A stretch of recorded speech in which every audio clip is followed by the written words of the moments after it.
আলাইকুম। আমি মোহাম্মদ শুভ আলী, এগ্রিসোর্স লিমিটেডের রাজশাহী সদর টেরিটরিতে এমপিপি হিসেবে কর্মরত আছি। আমি আজকে আসছি মরিচের জমিতে। মরিচের জমিতে ইদানিং লক্ষ্য করা যায় যে মরিচের মূল সমস্যা হচ্ছে লিফ কার্ল রোগ, যেটি হচ্ছে শোষক পোকা এবং মাকড়ের জন্য হয়, যেটি এক ধরনের ভাইরাস বলা যায়।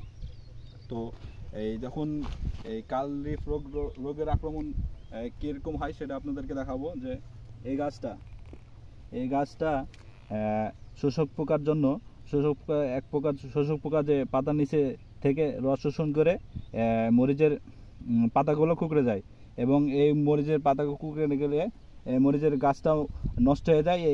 এই গাছ থেকে কোনো ফল পাওয়ার সম্ভাবনা থাকে না। মূলত এটা হচ্ছে শোষক পোকার জন্য এই রোগটা হয়। তো এই রোগের প্রতিকার হচ্ছে আক্রান্ত গাছ আমরা তুলে ফেলা ভালো, এবং জমিতে যেগুলো আগাছা আসে, জমির পাশে যে আগাছা থাকে ওগুলো পরিষ্কার করে দেব। এবং এটা থেকে যদি এটার সঠিক প্রতিকার হলো, যদি প্রতিকার করতে চাই সেটা হচ্ছে সঠিক সময় এবং সঠিক গ্রুপ বুঝে আমাদেরকে কীটনাশক স্প্রে করতে হবে।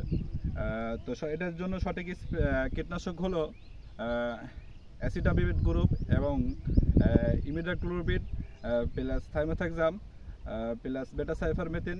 এই কীটনাশকগুলো দিলে আপনার যে শোষক পোকা এবং থিপস এই পোকার আক্রমণ থেকে আমরা আমাদের মরিচটাকে রক্ষা করতে পারবো।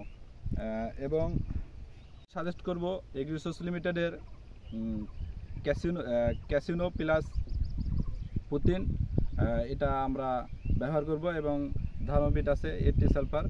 এই তিনটা আমরা যদি ব্যবহার করি ইনশাল্লাহ এই থিপস এবং মাকড় থেকে আমরা আমাদের মরিচটাকে রক্ষা করতে পারবো এবং আশানুরূপ ফল পাবো, এবং মরিচটা দীর্ঘস্থায়ী আপনাকে ফলন দেবে। ইনশাল্লাহ আপনারা সবাই এটা ব্যবহার করবেন।